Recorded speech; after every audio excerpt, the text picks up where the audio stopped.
विजय जोशी यांचं स्वागत आणि आपण दिलेल्या घोषणा, त्यामुळे आपल्या सगळ्यांची आता झोप मोडलेली आहे. त्यामुळे मी तुम्हाला 10-15 मिनिट पिळायला हरकत नाही.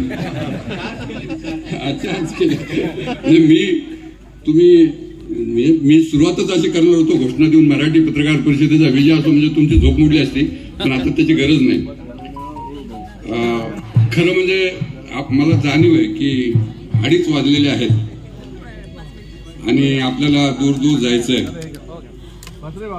आमदार साहेब, महाराष्ट्रामध्ये असा एकही जिल्हा नाही जिथून आमचे पत्रकार आलेले नाहीत.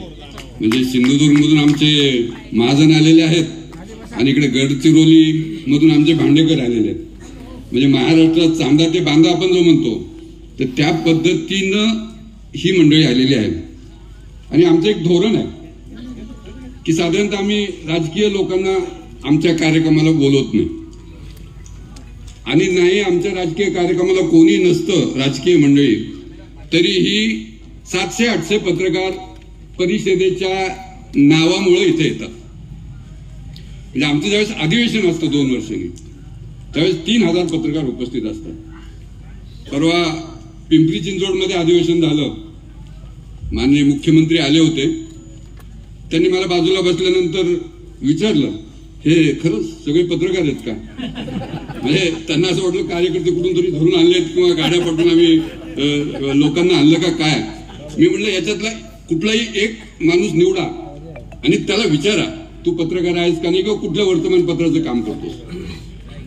सांगण्याचा मुद्दा असा आहे की मराठी पत्रकार परिषदेचं वलय, मराठी पत्रकार परिषदेची परंपरा, मराठी पत्रकार परिषदेचं काम करण्याची पद्धत, या सगळ्यामुळे महाराष्ट्रातले मोठ्या प्रमाणात पत्रकार या संघटनेबरोबर जोडले गेलेले आहेत. आणि आपण सगळ्यांनी माझं कौतुक केलं, ठीक आहे, परंतु ही माझी पुण्याई नाही, ही पुण्याई आपल्या संस्थेची आहे. 85 वर्ष ही संघटना पत्रकारांचे प्रश्न घेऊन, सामान्यांचे प्रश्न घेऊन, गोरगरिबांचे प्रश्न घेऊन लढते.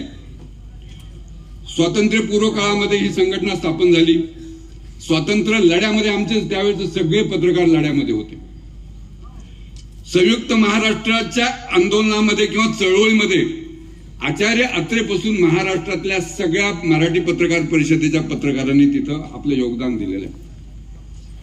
बिहार प्रेस ऍक्ट, आपल्याला माहिती आहे की वर्तमानपत्रावर त्यावेळेस प्रिंट मीडिया प्रभावी असायचा. प्रिंट मीडियावर अंकुश ठेवण्यासाठी बिहार सरकारनं एक बिल आणलं आणि त्या बिलाच्या माध्यमातून आपलं वृत्तपत्र स्वातंत्र्य धोक्यात येत होतं. त्या विरोधामध्ये विजय जोशी प्लीज, त्या विरोधामध्ये देशामध्ये कोणी बोलत नव्हतं. मराठी पत्रकार परिषदेनं 1982 मध्ये आंदोलन केलं आणि आमचे 85 पत्रकार जवळपास महिनाभर तुरुंगात मध्ये होते त्या आंदोलनामध्ये. अशा पद्धतीची ही चळवळ आहे. आणि 2000 नंतर पत्रकारांचे वेगवेगळे प्रश्न घेऊन विशेषतः ग्रामीण भागात आमचा जो बलस्थान आहे तो प्रामुख्यानं ग्रामीण भाग आहे. म्हणजे आपल्याला सगळ्यांना माहिती आहे अशा गावातून ही मंडळी आलेली आहे. तुम्ही जसं मगाशी म्हणलात की किनवट कुठे माहित नाही लोकांना, तसं आमचं तालेरे कुठे आहे, आमचं सागरी कुठं आहे, आमचं माजलगाव कुठं आहे, आमची वडोली कुठं आहे हे माहीत नसणारा मोठा वर्ग महाराष्ट्रामध्ये आहे. आणि अशा भागातून ही मंडळी इथे आलेली आहे. त्यांचं कौतुक करण्यासाठी आपण इथे उपस्थित आहोत. आपापल्या भागामध्ये म्हणजे आम्ही मराठी पत्रकार परिषदेच्या माध्यमातून तर ही कामं करतोच, परंतु ही जी काही मंडळी आहे, आपण थोडं उशिरा आलात. सुरुवातीला आम्ही या लोकांनी काय काय काम केले ही आम्ही क्लिप दाखवली. म्हणजे आम्ही ज्या 9 पत्रकार संघांना पुरस्कार दिलेले आहेत आणि 2 जिल्हा पत्रकार संघांना पुरस्कार दिलेले आहेत, त्यांनी काय काम केलं. म्हणजे आम्ही आमच्या हक्कासाठी आमदार साहेब भांडतो, आमच्या प्रश्नासाठी लढा देतो, रस्त्यावर उतरतो, हे सगळं करतो, परंतु सामान्यांशी आमची काही बांधिलकी आहे. सर्वसामान्यांचं आम्ही काही देणं लागतो ह्या भूमिकेतून आम्ही काम करतो. म्हणजे आमची इथं रायगडची मंडळी आहे. नद्यावर बांध बांधणं आणि लोकांना पाण्याची व्यवस्था करून देणं हे काय पत्रकारांचं काम आहे का? तर नाही. कोकणातले रत्नागिरीचे लोक आहेत, रायगडचे लोक आहेत, सिंधुदुर्गचे लोक आहेत.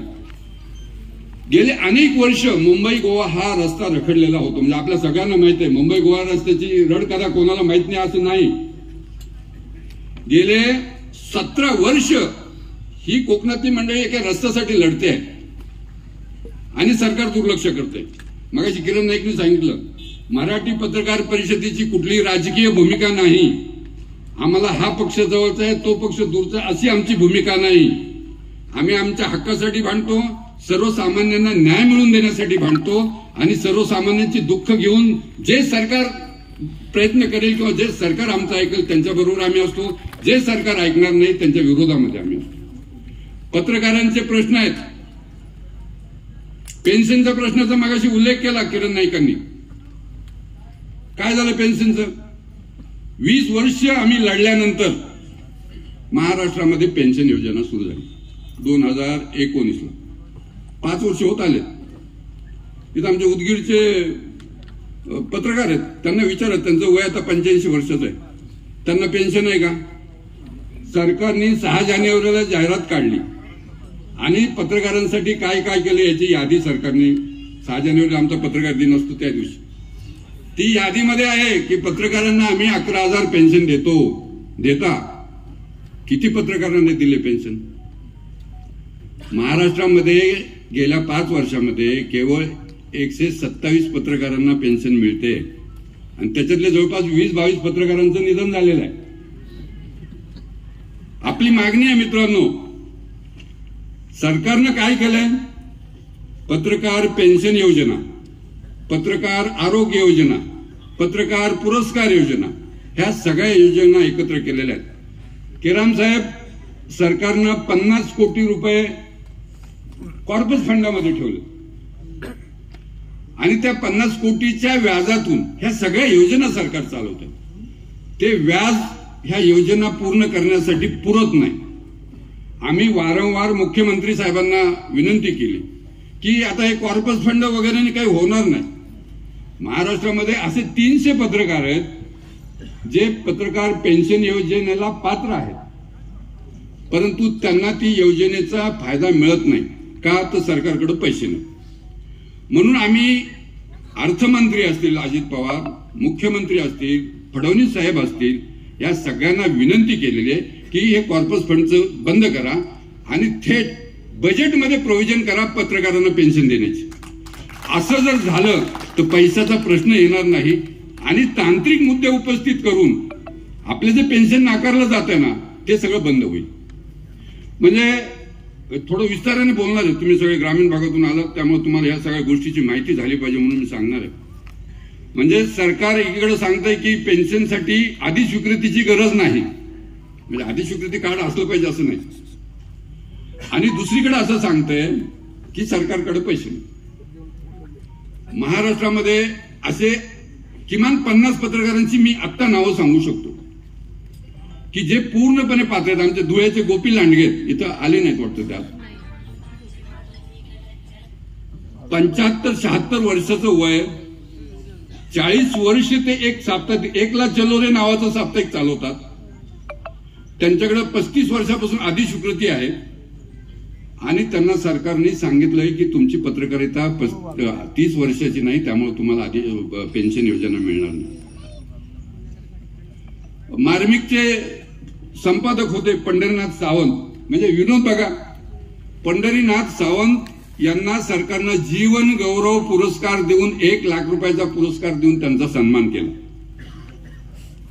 का? तर त्यांनी पत्रकारितेमध्ये मोठं योगदान दिलेलं आहे वगैरे. आणि ह्याच पंढरीनाथ सावंत यांनी ज्यावेळेस अर्ज केला सन्मान योजनेसाठी, पेन्शन योजनेसाठी, त्यावेळेस त्यांना असं सांगितलं गेलं की तुमची पत्रकारिता 30 वर्षाची नाही.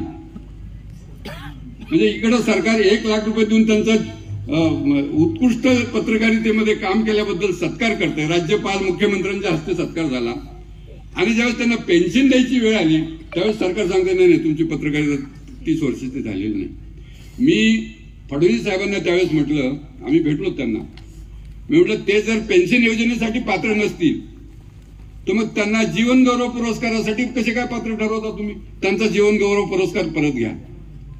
मुद्दा असा आहे की सरकारमध्ये हा सगळा गोंधळ आहे आपल्या बाबतीत, आणि अशा पद्धतीचे वेगवेगळे महाराष्ट्रामध्ये जे पत्रकार आहेत, मला रोज 2-3 पत्रकारांचे तरी फोन येतात, साहेब ते आमच्या पेन्शन योजनेचं बघा, पेन्शन योजनेचं बघा.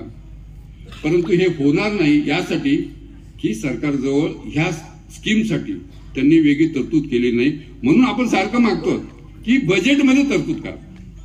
आरोग्य योजनेचं असंच आहे, सरकार आपल्याला आरोग्यासाठी म्हणजे एखादा पत्रकार आजारी पडला, एखाद्या पत्रकाराला अपघात झाला तर त्याला 2 लाख रुपये देतात. त्याची जी कमिटी आहे सरकारनं नेमलेली आहे, त्या कमिटीच्या बैठका 6-6 महिने होतच नाही. म्हणजे एखादा पत्रकार जर आजारी पडला, त्याचं निधन होईपर्यंत देखील त्या कमिटीच्या बैठका होत नाहीत, आणि ज्यावेळेस त्याचा अर्ज समोर येतो त्यावेळेस त्याचं निधन झालेलं असतं. कोरोना काळामध्ये देखील अशा अनेक घटना घडलेल्या आहेत. कोरोनाच्या वेळेस देखील आपल्या सगळ्यांना माहित आहे, त्यावेळेसच्या सरकारने असं जाहीर केलं होतं, कोरोनाने एखाद्या पत्रकाराचं जर निधन झालं तर त्याला आम्ही सिद्धार्थ शर्मा 50 लाख रुपये देऊ.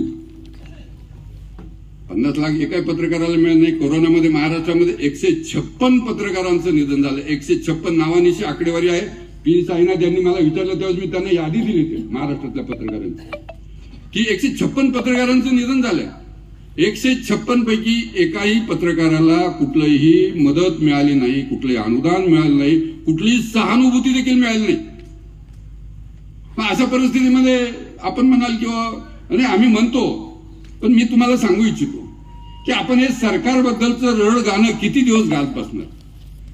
सरकार कुठल्या पक्षाच्या याच्याशी आम्हाला घेणं देणं नाही, परंतु सरकार कुठलंही असलं तरी पत्रकारांकडे बघण्याचा एक नकारात्मक दृष्टिकोन सरकारचा कायमचा राहिलेला आहे. पत्रकारांचा कुठलाही प्रश्न असेल की तो कोल्ड स्टोरेजमध्ये ठेवायचा, पेंडिंगमध्ये ठेवायचा, त्याची विल्हेवाट लावायची नाही. म्हणजे मगाशी पेन्शन योजनेसाठी मी 20 वर्ष भांडलो. पत्रकारांना संरक्षण मिळावं यासाठी मी 12 वर्ष, मी किरण नाईक आणि आमची सगळी टीम 12 वर्ष रस्त्यावर उतरून आंदोलन करत होतो. वेगवेगळ्या भागामध्ये वेगवेगळ्या पद्धतीचे आंदोलन झाले. म्हणजे पृथ्वीराज चव्हाण आमचे चांगले मित्र आहेत, त्यांच्या कराड गावामध्ये जाऊन त्यांच्या घरासमोर आंदोलन आम्ही केलं त्यावेळेस. तर ते मला म्हटले की देशमुख किमान माझ्या घरापर्यंत तरी येऊ नका. मी म्हणलं पत्रकारांच्या प्रश्नासाठी कुठेही जाईल. पत्रकारांचा प्रश्न आहे, झाला नाही कायदा. महाराष्ट्रामध्ये 2017ला कायदा पास झाला, 2019ला कायदा राष्ट्रपतींची स्वाक्षरी झाली. केराम साहेब तुम्ही आम्हाला सांगितले की तुम्ही आमच्या बरोबर आहेत. माझी तुम्हाला विनंती आहे, आपण सरकारमध्ये आहात, देवेंद्र फडणवीसशी आपले चांगले संबंध आहेत, त्यांना आपण सांगा. मला जी आज माहिती मिळाली म्हणजे मगाशी किरण नाईक यांनी उल्लेख केला, मी ते सविस्तर सांगतो. पत्रकार संरक्षण कायदा झाला, तो कागदोपत्री आहे. पत्रकार संरक्षण राष्ट्रपती म्हणजे आम्ही काही कायद्याचे तज्ज्ञ नाहीत किंवा कायद्यातले ज्ञानी नाही आहेत. राष्ट्रपतीची स्वाक्षरी झाल्यानंतर जाधव साहेब आम्हाला असं वाटलं की झालं आता आम्हाला कायदा झाला, आम्ही आमचं कौतुक करून घेतलं, तुम्ही आमचे सत्कार केले, आम्ही मुख्यमंत्र्यांचे सत्कार केले, हे सगळं झालं सोपस्कार. परंतु आज ज्यावेळेस आम्हाला माहिती मिळाली त्यावेळेस अशी माहिती मिळाली की हा कायदा अस्तित्वातच नाही, अंमलात नाही. हा कायदा कागदोपत्री आहे. याचं कारण असं आहे, मी 2-3 वकिलांशी चर्चा केली, कायदा झाल्यानंतर त्याचं एक नोटिफिकेशन काढावं लागतं की अमुक तारखेपासून हा कायदा अस्तित्वात येणार किंवा आलेला आहे. ते नोटिफिकेशन राज्य सरकारनं काढलं नाही. मी असा आरोप करतोय की ह्या कायद्याकडे पूर्ण दुर्लक्ष करून आमची खोटी सहानुभूती मिळून सरकारने महाराष्ट्रातील पत्रकारांची शुद्ध फसवणूक केलेली आहे. माझी सरकारला विनंती आहे की 5 वर्ष झाले हा कायदा आहे महाराष्ट्रामध्ये, आणि सगळ्या सरकारी जाहिरातीमध्ये ते कायम उल्लेख करतात की पत्रकारांना संरक्षण देणारं हे महाराष्ट्र हे देशातलं पहिलं आणि एकमेव राज्य आहे वगैरे. ठीक आहे, परंतु ते पुढं काय? महाराष्ट्रामध्ये अजून ह्या कायद्यानुसार एकाही आरोपीला शिक्षा झाली नाही. का नाही झाली?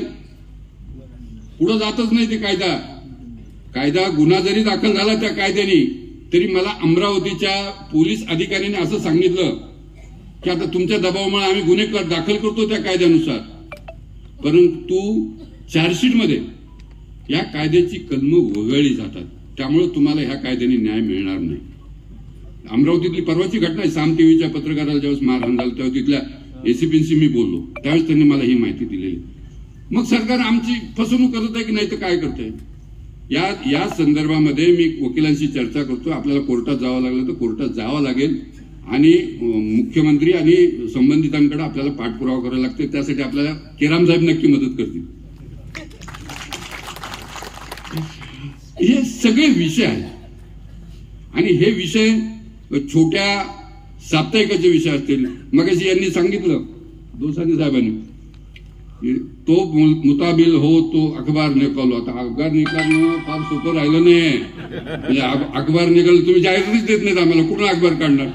जाहिरातीचा जो काही फ्लो आहे तो सरकारकडून पूर्णपणे बंद झालेला आहे. सरकार छोट्या वर्तमानपत्रांसाठी, छोट्या चॅनलसाठी अजिबात जाहिराती देत नाही. म्हणजे आमचे मीर साहेब आहेत इथं, त्यांच्याकडे त्यांचे 2 साप्ताहिक आहेत. किती दिवसांनी जाहिरात मिळते तुम्हाला? वर्षामध्ये तुम्हाला 25,000ची पण जाहिरात मिळत नाही. एक सरकारने धोरण ठरवून टाकलेलं आहे मीर साहेब, देशामधली छोटी वर्तमानपत्र टिकायची गरज नाही. याचं कारण सांगतो तुम्हाला, हे सरकार काय असा विचार करतं. म्हणजे मी महाराष्ट्रापुरतं तुम्हाला सांगतो. महाराष्ट्रामध्ये एक 6-7 मोठी दैनिक आहेत आणि त्यांची रीडरशिप जवळपास महाराष्ट्रातल्या 80-85% जे काही वाचक आहे, महाराष्ट्राचा वर्तमानपत्र वाचणारा जो वाचक आहे त्याच्या 85% वाचक हा ही 7 वर्तमानपत्र वाचतो किंवा 7 वर्तमानपत्र त्याच्या घरी येतात. मग राहायला 15% वाचक. उद्या समजा महाराष्ट्राचा मी मुख्यमंत्री झालो तर मी विचार काय करेल की अरे बाबा ह्या 7 लोकांना पकडलं किंवा ह्या 7 लोकांना ताब्यात घेतलं, सगळं मीडिया माझ्या ताब्यात आला ना. 15% जे लोक आहेत आमचे जिल्हा वर्तमानपत्र चालवणारे, साप्ताहिक चालवणारे, छोटी वर्तमानपत्र चालवणारे, त्यांना विचारायची गरज काय? आपल्यापैकी अनेकांना माहित असेल, दोसानी साहेब तुम्हाला कदाचित माहित असेल, नंदू संतांना माहित असेल, अंतुले साहेब मुख्यमंत्री असताना त्यांनी महाराष्ट्रातल्या साप्ताहिकवाल्यांची आणि छोट्या वर्तमानपत्रवाल्यांची ताजमध्ये बैठक घेतली होती. ताजमध्ये तुम्ही होते. काय घेतली होती? त्यावेळेस हा जो मीडिया आहे तो भांडवलदारांच्या ताब्यात गेलेला नव्हता आणि त्यांना हे माहित होतं की समजा आमदार केराम किनवट माहूरमध्ये असतील तर त्यांना नांदेडच्या वर्तमानपत्रांना जपावं लागणार. त्यांना तिकडं लोकसत्ता काय म्हणतो, महाराष्ट्र टाइम्स काय म्हणतो, याच्यापेक्षा गोदातीर समाचार काय म्हणतो, प्रजावाणी काय म्हणतो किंवा आणखी स्थानिक जे काही वर्तमानपत्र आहे ते काय म्हणतात हे त्यांच्या दृष्टीने महत्वाचं आहे. आणि अंतुले साहेबांना हे माहित होतं ही छोटी वर्तमानपत्र किती कामाची आहेत आपल्या व्यक्तिगत त्या मतदारसंघाच्या दृष्टीनं. आणि म्हणून त्यांनी छोट्या वर्तमानपत्रांच्या साप्ताहिकवाल्यांना बोलवलं ताजमध्ये आणि ताजमध्ये त्यांची बैठक घेऊन त्यांचे जे काही प्रश्न आहेत त्यावेळेसचे ते त्यांनी सोडवलेले होते. आणि हे सगळं करत असताना एक सहानुभूतीची लाट अंतुलेंबद्दल त्यावेळेस सगळ्या निर्माण झाली होती. आणि छोटी वर्तमानपत्र टिकली पाहिजेत, छोटी वर्तमानपत्र जगली पाहिजेत अशी भूमिका त्या वेळेसच्या सरकारांमध्ये होती. आज आपण चित्र वेगळं बघतो. छोट्या वर्तमानपत्रांची गरज नाही, मग त्यांचे जाहिरातीचे दर कमी करा, त्यांचे जाहिरातीचे जे शेड्यूल आहेत ते कमी करा आणि ह्या सगळ्या जाहिराती इलेक्ट्रॉनिक मोठ्या वर्तमानपत्रांकडे द्या, अशा पद्धतीची एक भूमिका आहे. म्हणजे सरकारला छोटी वर्तमानपत्र जगू द्यायचे नाहीत. याचं कारण असं आहे की देशातला, मी मागे सांगितलं ना, देशातला 85% मीडिया हा 20 ते 25 भांडवलदारांच्या ताब्यात आहे. मोठे तुम्ही नावं घे, म्हणजे आता कोणाचं नाव घेतलं तर वाईट वाटेल कोणाला, पण रिलायन्स असेल, अदानी समूह असेल किंवा आणखी जे मोठी जे एबीपी माझाचा समूह असेल, ह्या लोकांच्या चॅनलची संख्या बघा. रिलायन्सकडं 35 चॅनल्स, एबीपी माझ्याकडं 10-15 चॅनल्स, टाइम्स ग्रुपकडं 10-12 पब्लिकेशन्स. तर हा सगळा मीडिया ठराविक भांडवलदारांच्या हातामध्ये केंद्रित झालेला आहे. आणि मी आपल्याला सांगू इच्छितो, माध्यमांची ही एकाधिकारशाही ही केवळ तुम्हा आम्हाला नाही तर लोकशाहीला देखील धोकादायक आहे, हे आपण लक्षात ठेवलं पाहिजे मित्रांनो. उद्या देशामध्ये कुठल्या पक्षाला निवडून आणायचं, उद्या देशामध्ये काय वातावरण करायचं, ही 25 लोक ठरवू शकतात, हे 25 लोक ठरवू शकतात किंवा ठरवतात. त्यामुळं आपल्याला ही काही एकाधिकारशाही आहे याच्याकडे गांभीर्यानं पुढच्या काळामध्ये पाहावं लागणार. आणि हे जर आपण पाहिलं नाही तर आपण प्रवाहपतीत होत गेलो किंवा आता आपण फारच छोटे पडतो असं म्हणत गेलो तर ते काय योग्य होणार नाही. आणि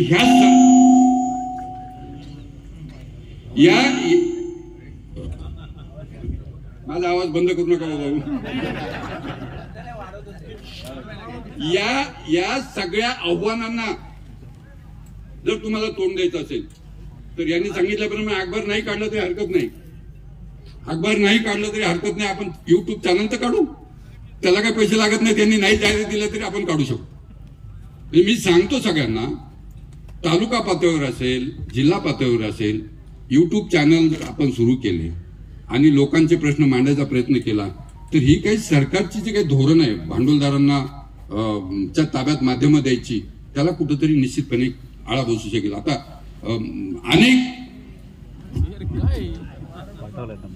अनेक युट्यूब चॅनल्स आपण बघतोय, त्यांची व्ह्युअर्स आणि त्यांचे सबस्क्रायबर्स जर बघितले तर मला असं वाटतं की ते सॅटेलाइट चॅनल पेक्षाही त्यांच्याकडे जास्त व्ह्युअर्स आहेत. तर हा जो काही मीडिया आहे, डिजिटल मीडिया, पुढच्या काळामध्ये निश्चितपणे प्रभावी ठरणार आहे. आणि यासाठी देखील आपण त्या दृष्टीनं त्याच्यातलं टेक्निक समजून घेतलं पाहिजे. त्यासाठी मराठी पत्रकार परिषदेनं डिजिटल मीडिया परिषद नावाची वेगळी व्यवस्था तयार केली. आणि जे तरुण पत्रकार आहेत माझ्या इथं, त्यांना माझं आव्हान आहे किंवा त्यांना माझी विनंती आहे की तुम्ही ह्या नव्या प्लॅटफॉर्मचा आपल्या भागाच्या विकासासाठी, आपल्या भागाचे प्रश्न सोडवण्यासाठी, वृत्तपत्र स्वातंत्र्य टिकवण्यासाठी आणि वृत्तपत्र स्वातंत्र्याची गळचेपी कोणाकडून होणार नाही यासाठी आपण प्रयत्न केला पाहिजे किंवा त्या प्लॅटफॉर्मचा उपयोग केला पाहिजे.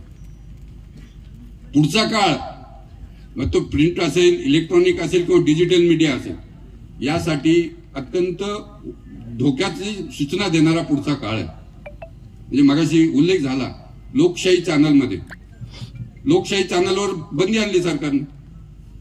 काय केलं लोकशाही चॅनलने? एक बातमी चालवली आणि त्यानंतर ती बंदी आणली गेली. आता परवा 1 महिन्याची बंदी आणली सरकारने. मला असं वाटतं की लोकशाही चॅनलवरची ही बंदी हा माध्यम स्वातंत्र्यावरचा पूर्णपणे घाला आहे. त्याला आपण सगळ्यांनी विरोध केला पाहिजे. कोण मालक आहे, कुठल्या युनिटचं ते माध्यम आहे, त्याची विचारसरणी काय आहे, याच्याशी आपल्याला काही घेणं देणं नाही. परंतु सर्वसामान्यांचा आवाज बनून एखादं जर माध्यम चालत असेल आणि त्याच्यावर दमनगिरीचा, दडपशाहीचा वापर करून कोणीतरी त्याचा आवाज बंद करण्याचा प्रयत्न करत असेल तर त्याच्या विरोधामध्ये आपण आवाज उठवला पाहिजे. मराठी पत्रकार परिषद त्याचसाठी आहे. महाराष्ट्रामध्ये अनेक संघटना आहेत, परंतु त्या संघटना, मी कुठल्या संघटनेवर कधी टीका करत नाही. मला काही घेणं देणं पण नाही की आम्ही इतके पुढे आहोत की कुणी आमच्या बरोबर पण येऊ शकत नाही बाकीचे लोक. परंतु आम्ही ज्यावेळेस बोलतो, रत्नागिरी जिल्ह्यामध्ये राजापूरला शशिकांत वारिशे नावाच्या पत्रकाराची हत्या झाली. कोण बोललो? मराठी पत्रकार परिषद एकमेव बोलली. त्याचा निषेध केला, त्या आरोपीला अटक करायला लावली, त्याला सगळे त्याची कायदेशीर प्रक्रिया पूर्ण केली. एवढंच नव्हे केराम साहेब, आम्ही केवळ आवाज उठवतो असं नाही, त्या पत्रकारांना आर्थिक मदत कशी होईल यासाठी आम्ही प्रयत्न करतो. वारिसेची ज्यावेळेस हत्या झाली त्यावेळेस महाराष्ट्रातून आम्ही अपील केल्यानंतर जवळपास 20 लाख रुपये त्याच्या कुटुंबियाला मिळाल्यानंतर मुख्यमंत्र्यांनी 25 लाख रुपये देण्याची घोषणा केली. अजून ते प्रत्यक्ष त्यांच्या हातात पडलेले नाही. पण जवळजवळ 50 लाख रुपये त्या मुलाला मिळाले आणि ते त्यांचा विषय सुटलेला आहे. ह्या विषयात बाकीचं कोणीच बोलत नव्हतं, आपणच बोलतो. पाचोऱ्यामध्ये एका आमदारांनी पत्रकाराला भर रस्त्यामध्ये मारहाण केली. कोण बोललं त्या विरोधात? मी स्वतः, किरण नाईक, आम्ही राज्यपालांना भेटलोत, मुख्यमंत्र्यांना भेटलोत. त्याच्यानंतर ते कारवाईची प्रक्रिया सगळी सुरू झाली. अजूनही त्यांच्यावर कारवाई झालेली नाही. लोकशाही चॅनलवरची बंदी असेल, बीबीसी या चॅनलवर आणि बीबीसीवर घातलेल्या धाडीचा विषय असेल, ह्या सगळ्या विषयामध्ये मराठी पत्रकार बोलते, पत्रकार परिषद बोलते. आणि हे केवळ वरच्या लेवलवर नाही, ग्रामीण भागामध्ये मगाशी उल्लेख केला कोणीतरी, ग्रामीण भागामध्ये एखाद्या पत्रकारांवर ज्यावेळेस अन्याय होतो, ज्यावेळेस हल्ला होतो, ज्यावेळेस त्याचा आवाज बंद करण्याचा प्रयत्न होतो त्यावेळेस मराठी पत्रकार परिषद पुढे येऊन त्याचा आवाज बुलंद करण्याचा आम्ही प्रयत्न करतो. आणि महाराष्ट्रामध्ये इथं अनेक पत्रकार आहेत त्यांना आम्ही न्याय मिळवून दिलेला आहे. आणि हे न्याय मिळवून देत असताना त्यांना त्या पातळीवर न्याय मिळवून देत असताना मागाशी उल्लेख करत होतो मी की जे आर्थिक मदत आहे कोरोना नंतर पत्रकारांचं आपण सांगितलं की कोरोना नंतर अनेक पत्रकार रस्त्यावर आले आणि सगळ्या भांडवलदारी मालकांना ती एक सुसंधी होती की अनेकांनी आपले पानं कमी केले, आपले एडिशन कमी केल्या, आपले वेगवेगळे प्रयोग करून त्यांनी कर्मचारी कपात केली. 750 पत्रकार त्या पिरियडमध्ये बेकार झाले. आणि हे सगळे रस्त्यावर आलेल्या पत्रकारांना मराठी पत्रकार परिषदेने मदत केली. कोरोना काळामध्ये आमचे पुण्याचे आमच्या अध्यक्ष इथे लोणकर आहेत. पुण्यामध्ये 450 पत्रकारांना 2 वेळेस कोरोना काळामध्ये आम्ही त्यांच्या घरी जाऊन अन्नधान्याचे किट वापरलं. बीडमध्ये तो प्रयोग झाला. महाराष्ट्राच्या वेगवेगळ्या भागामध्ये आम्ही अशा पद्धतीचं काम केलेलं आहे. आणि ज्या ज्या वेळेस पत्रकारांना हल्ला होतो, म्हणजे मी काल पाथरीहून येत होतो, परभणी जिल्ह्यातलं पाथरी आहे, माणिक केंद्रे नावाचा पत्रकार होता. सामनाचं काम करायचो, कुठला काम करत होता हा महत्वाचा मुद्दा नाही, परंतु तो त्याच्या घरामध्ये सिलेंडरचा स्फोट झाला. दोघं नवरा बायको जखमी झाले आणि कालांतराने 2-3 दिवसांनी त्या माणिक केंद्रेचं निधन झालं. 3 मुलांचं कुटुंब, बायको हे सगळी मंडळी रस्त्यावर आली. उत्पन्नाचं दुसरं कुठलंही साधन नाही. मी दुपारी 1:30 वाजता फेसबुकवर पोस्ट टाकली आणि संध्याकाळी 5 वाजेपर्यंत त्या बाईच्या खात्यामध्ये जवळपास 1.5 लाख रुपये जमा झाले. आणि नंतरच्या काळामध्ये किरण नाईक यांनी काही मंत्र्यांशी, काही आमदारांशी चर्चा करून जवळपास 10 लाख रुपयाचा निधी त्या महिलेला आपण उपलब्ध करून दिला.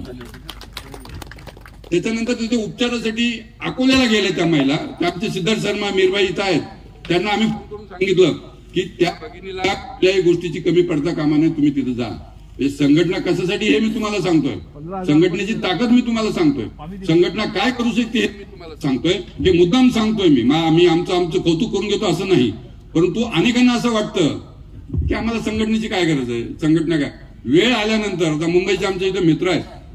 मुंबईमध्ये एखाद्या पत्रकारावर ज्यावेळेस हल्ला होतो, एक संपादक होते चॅनलचे, नाव सांगत नाही मी, परंतु त्यांना ते अँकरिंग करत असताना त्यांना मॅनेजमेंट कडून मेल आला आणि त्यांना सांगितलं हा तुमचा शो संपला की तुम्ही ऑफिसच्या बाहेर जायचं, तुम्ही आजपासून कामावर नाही. म्हणजे अशा वाईट पद्धतीने आमच्या नोकऱ्या जातात. तर त्याच्यानंतर ते बाहेर आले तिथून, म्हणजे चॅनल मधून बाहेर आल्यानंतर त्यांनी पहिला फोन कोणाला केला असेल, त्यांनी पहिला फोन मला केला आणि मला असं सांगितलं की देशमुख माझ्यावर अन्याय झालेला. अशा पद्धतीने, अशा इतक्या वाईट पद्धतीनं मला चॅनल मधून काढलं गेले संपादकाच्या, मुख्य संपादकाच्या पदावरून, की त्याच्या विरोधात तुम्ही आवाज उठवा. आणि मी लढलो, त्यासाठी लढलो, मॅनेजमेंटशी लढलो. आमच्या पुण्यातला एक पांडुरंग, काय नाव त्याचं, पांडुरंग रायकर नावाचा पत्रकार होता. एका चॅनलमध्ये तो काम करायचा आणि चॅनलचं रिपोर्टिंग करता करता त्याला कोरोनाची कुठल्या तरी कार्यक्रमाला पाठवलं, तिथं कोरोना झाला आणि 4 दिवसांनी त्याचं निधन झालं. तो नगर जिल्ह्यातला होता, होलम आमच्या इथं आहे. त्याचं निधन झाल्यानंतर मॅनेजमेंटने हात वर केला आणि अशा परिस्थितीमध्ये आम्ही त्याला 10 ते 12 लाख रुपयाची मदत त्याच्या कुटुंबियांना मिळवून देण्याचं काम केलं. महाराष्ट्रामध्ये गेल्या 4 वर्षामध्ये जवळपास साताऱ्याचे अरुण देशमुख आहेत, त्या अरुण देशमुखचे देखील असे अनेक किस्से आहेत. गेल्या 4 वर्षामध्ये महाराष्ट्रामध्ये अशा ज्या गरजू पत्रकारांना जवळपास 80 लाख रुपयाची मदत आपण मिळवून दिलेली आहे. आणि म्हणून मी सांगतो की आपण प्रत्येक वेळी सरकारच्या नावाने ओरडायची गरज नाही. आपण आपल्यासाठी काय करतो, आपल्याला असं वाटलं पाहिजे कधीतरी की आपण समाजासाठी करतो, लोकांसाठी करतो. आपण आपल्यासाठी काही करत नाहीत, हे आपल्या सगळ्यात मोठं दुर्दैव आहे. म्हणजे आपण थोडे पांढरपेश आहोत, व्हाईट कॉलर आहोत. आम्हाला आमचे दुःख मांडण्याची लाज वाटते, पत्रकारांच्या व्यथा सांगण्याची आम्हाला लाज वाटते. परंतु हा पिरियड केलाय म्हणजे समाजाला असं वाटत असतं कायम की पत्रकार म्हणजे कसा, की सामनामधला निळू फुले किंवा वगैरे, त्या खांद्यावर शबनम टाकले, फाटकी चप्पल घेऊन चाललाय रस्त्याने, या पद्धतीनंच पत्रकारांना आजही राहायला पाहिजे.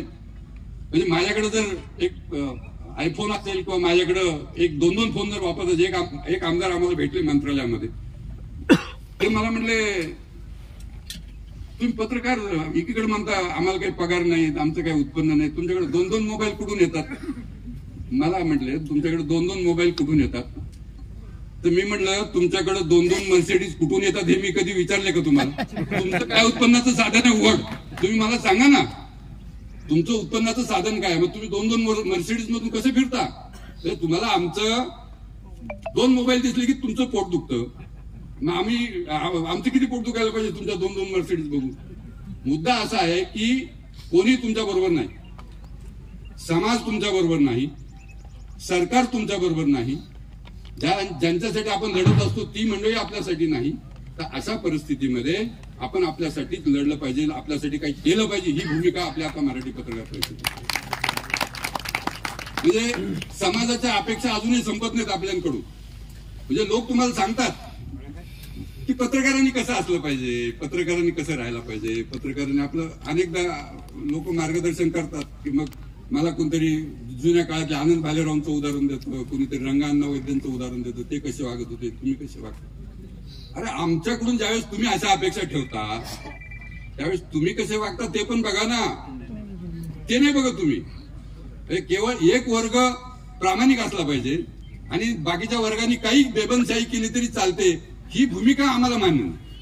जर प्रामाणिकपणे वागायचं असेल तर पत्रकारांकडून तुमच्या जर चांगल्या अपेक्षा असतील तर तुम्ही देखील तसा चांगुलपणा पत्रकारांच्या बाबतीत दाखवला पाहिजे, असं माझं म्हणणं. म्हणजे मी सांगत होतो की लोकांच्या ज्या अपेक्षा आहेत, म्हणजे माहूरमध्ये रस्त्यावरून जात असताना जर समजा एखाद्या बल्ब जर नसेल, एखाद्या खांबावर लाईट नसेल, तर लोक सहज म्हणतात तर पत्रकारांना दिसत नाही का इथं अंधार आहे म्हणून. कुठंतरी पाणी येत नसेल तर लोक बोलतात अरे पत्रकारांना दिसत नाही का, डोळे फुटलेत का, पत्रकार मॅनेज झालेत का, इथपर्यंत बोलतात. पाण्याचे प्रश्न तुम्ही मांडत नाही, तुम्ही मॅनेज झालात का? परंतु ज्या ज्या वेळेस माझं सांगणं आहे, म्हणजे मी तुम्हाला पुरस्कार यासाठी दिलेले आहेत आपण की तुम्ही सामाजिक काम भान ठेवून काम करता, परंतु माझी समाजाकडून अपेक्षा आहे मित्रांनो, ज्यावेळेस तुम्ही आमच्याकडून अपेक्षा ठेवता त्यावेळेस आमच्या देखील तुमच्याकडून काही अपेक्षा आहेत. ज्यावेळेस आम्ही अडचणीत असतो, ज्यावेळेस आमच्यावर हल्ले होतात, ज्यावेळेस आम्ही आर्थिकदृष्ट्या अडचणीत असतो, कोणीतरी आजारी पडत असतं, हल्ले झाल्यानंतर महाराष्ट्रामध्ये एखाद्या पत्रकारावर हल्ला झाला आणि त्याचा निषेध म्हणून गाव बंद झालं किंवा त्याचा निषेध म्हणून गावातल्या सगळ्या राजकीय पक्षांनी निषेधाचं पत्र काढले, अशी एक तरी घटना तुम्ही दाखवा मला. एक देखील घटना अशा पद्धतीची नाही की तुमच्यासाठी गाव बंद झाले. एखाद्या नेत्याला जर मारहाण झाली, एखाद्या नेत्याला शिवीगाळ झाली की फटाफट दुकानं बंद होतात, रस्त्यावर बॅनर लागतात, निषेधाचे फलक. आमच्यासाठी कोणी निषेधाचं पत्रक पण नाही काढत, तर तुम्ही आमच्याकडून कशा अपेक्षा ठेवता? प्रेम हे दुहेरी असलं पाहिजे. दोसानी साहेब दुहेरी प्रेम असलं पाहिजे. एकतर्फी प्रेम करून काय होणार नाही ना. आम्ही तुमच्यावर प्रेम करायचं आणि तुम्ही आमचा दुस्वास करायचा, तर हे काही चालणार नाही, हे काही आम्हाला मान्य नाही.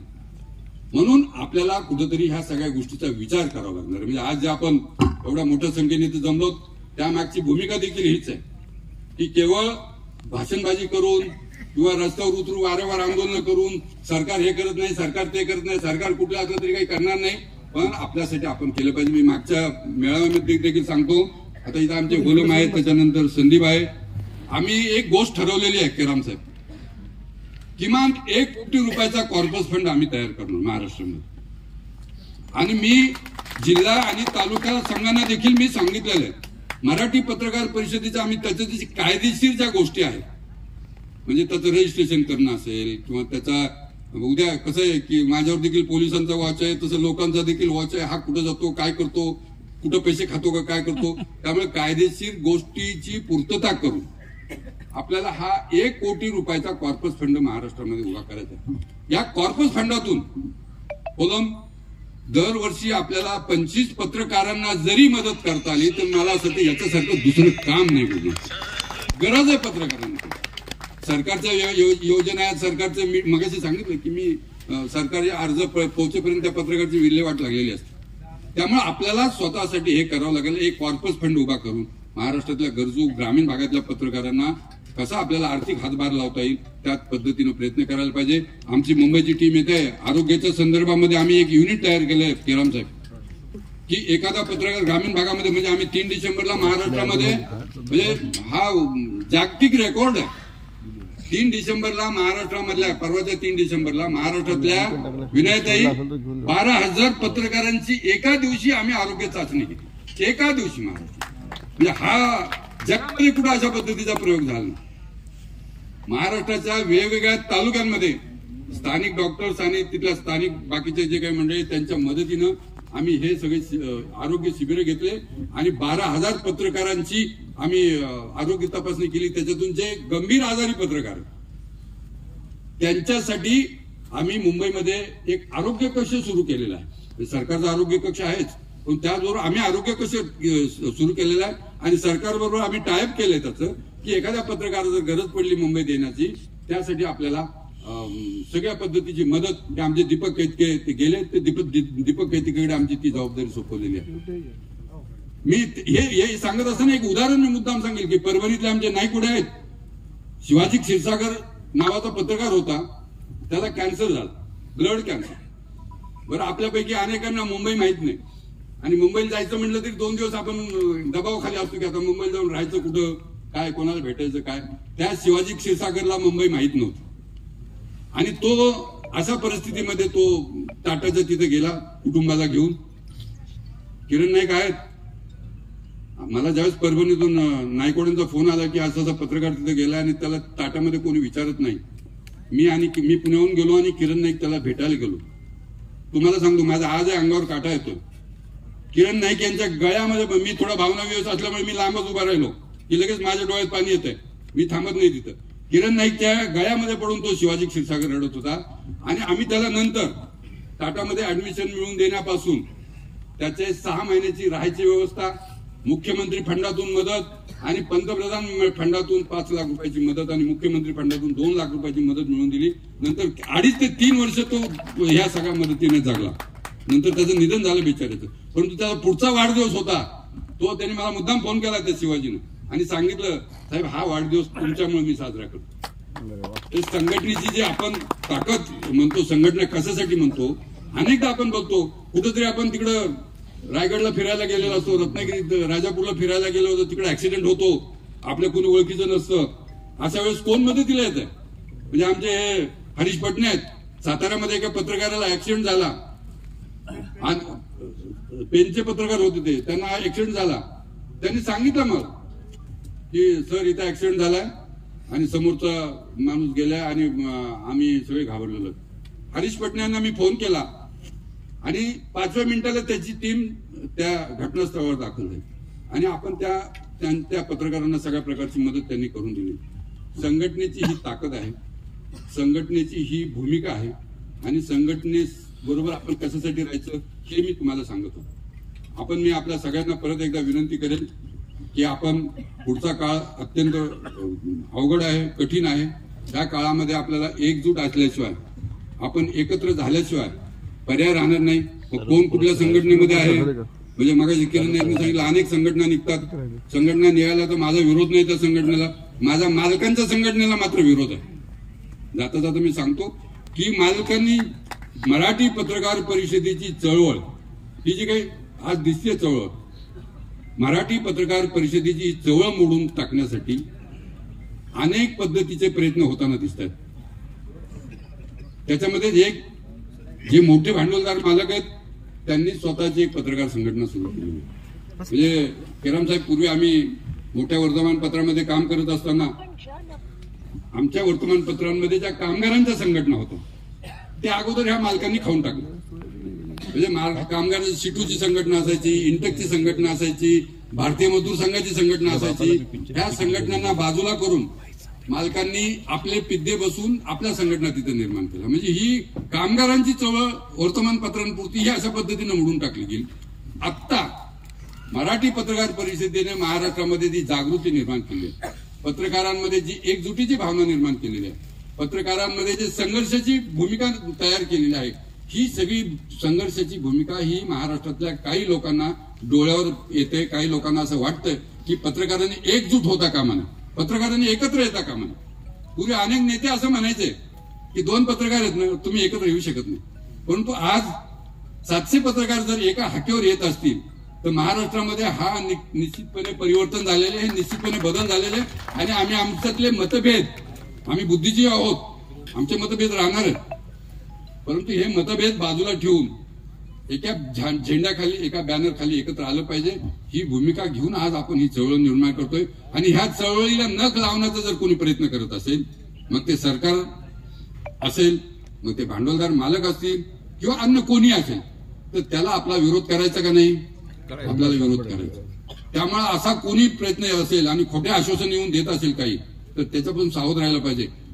बेसिक जे पत्रकारांचे प्रश्न आहेत, बेसिक ज्या गरजा आहेत पत्रकारांच्या, बेसिक जे विषय आहेत ते विषय घेऊन मराठी पत्रकार परिषद पुढे जाते. फालतू आश्वासन आम्ही कधी देत नाही. कोणाला घरं बांधून देण्याच्या गोष्टी करत नाहीत, कोणाच्या मुलांना नोकरी लावून देण्याच्या गोष्टी करत नाहीत. माध्यम स्वातंत्र्य टिकलं, आम्हाला मजिटिया मिळाला. मजिटिया जर आम्हाला मिळाला तर आम्हाला ग्रामीण भागातल्या पत्रकारांना 7-8 रुपये पगार कसा मिळू शकतो? त्यासाठी आम्ही लढतो. त्यासाठी पत्रकारांचा स्वाभिमान दुखावणार नाही अशा पद्धतीची भूमिका घेऊन आपण पुढच्या काळामध्ये देखील पुढे जाणार आहोत. आणि त्यासाठी मगाशी किरण नाईक यांनी सांगितल्याप्रमाणे तुमच्या सगळ्यांचं पाठबळ, तुमच्या सगळ्यांचं सहकार्य, तुमच्या सगळ्यांचं मार्गदर्शन आणि तुमच्या सगळ्यांची एकजूट आम्हाला हवी आहे. ती एकजूट ह्या मेळाव्यापासून जात असताना ही आपण भावना घेऊन जावं, ही आपण भूमिका घेऊन जावं की आता यापुढं आपल्याला एकत्र राहण्याशिवाय पर्याय नाही. आणि त्या दृष्टीनं आपण पुढची वाटचाल करावी अशी मी आपल्याला विनंती करतो. महाराष्ट्रामध्ये ज्या 9 तालुका पत्रकार संघ आणि 2 जिल्हा संघांना पुरस्कार मिळाला त्या जिल्हा संघांचं मी मनपूर्वक अभिनंदन करतो. आणि केराम साहेब, किनवट असेल, माहूर असेल, ही माझी फार प्रेमाची गाव आहेत. ते यासाठी की 30 वर्षापूर्वी केराम साहेब ज्यावेळेस पहिल्यांदा आमदार झाले त्यावेळेस मी त्यांना फोन करून त्यांचं अभिनंदन केलं होतं. एक ग्रामीण भागातला तरुण, त्यावेळेस तरुण होते, ते आजही तरुणच आहेत, पण ते ग्रामीण भागातला तरुण एका प्रस्थापित नेत्याचा पराभव करून आमदार झाला, ही माझ्यासाठी त्यावेळेस फार कौतुकाची गोष्ट होती. ते चळवळीतले आहे. ग्रामीण भागामध्ये त्यांनी मागाशी सांगितलं की जे चळवळ आहे, आदिवासी भागातली जी चळवळ आहे, सर्वसामान्यांची चळवळ आहे, त्याचं प्रतिनिधित्व ते त्या काळात करत होते. आणि म्हणून केराम आमदार झाल्यानंतर मला त्यावेळेस निश्चितपणे आनंद झाला. आणि दुसरी गोष्ट, किनवट माहूर हा नक्षलाईट एरिया त्यावेळेस असा होता. म्हणजे मी विजय जोशी आहेत आमचे, विजय कुमार नावाचा नक्षलवादी त्यावेळेस ह्या भागामध्ये धुमाकूळ घालत होता, आपल्याला माहित आहे. आणि त्या विजय कुमारची मुलाखत त्यावेळेस मी घेतली. म्हणजे अनेकांना असं वाटलं, विनयताई, ही काही खोटीच मुलाखत छापली, विजय कुमार कुठे भेटत असतो का यांना? विजय कुमार एवढं त्यावेळेस टेरर होतं. आणि विजय कुमार किनवटचे आमचे पत्रकार मित्र आहेत. विजय कुमार याला रात्री 2:30 वाजता मारलं गेलं. मी त्यावेळेस ऑफिसमध्ये होतो. वाकोडीकर त्यावेळेस आमचे लोकपत्रचे प्रतिनिधी होते. वाकोडीकरनं मला 2:30 वाजता फोन केला आणि तो इतका घाबरलेला होता की त्याचा नेहमीचा आवाज मला वाटलं हे कोणतरी मला फसवतोय, कोणतरी खोटी बातमी सांगतो. मी वाकोडीकरला सांगितलं तू फोन ठेव खाली. त्यावेळेस काही मोबाईल नव्हते. मी म्हटलं तुझ्या लँडलाईनवर मी फोन करतो आणि मग मला बातमी. मी त्याच्या लँडलाईनवर फोन केला आणि तोच आहे अशी खात्री पटल्यानंतर मग त्याच्याकडून बातमी घेतली आणि प्रेस थांबून, म्हणजे प्रिंटिंग थांबून 3 वाजता पहाटे नव्याने अंक काढला आणि तो 4:30-5 वाजता अंक बाजारामध्ये आला. मला असं वाटतं की पत्रकारांमध्ये रात्रपाळीचं काम करणाऱ्यांना ही जागरूकता पाहिजे, हे काम करण्याची इच्छा पाहिजे, अशा अनेक गोष्टी होत्या. परंतु हा सगळा एरिया, हा सगळा भाग, सर्वसामान्यांचे प्रश्न इकडचे, म्हणजे आमचे नांदेडच्या तिकडल्या भागातले प्रश्न आणि ह्या भागातले प्रश्न, याच्यामध्ये मोठा फरक आहे. सर्वसामान्यांचे प्रश्न आणि तुम्ही ते घेऊन चालत होता.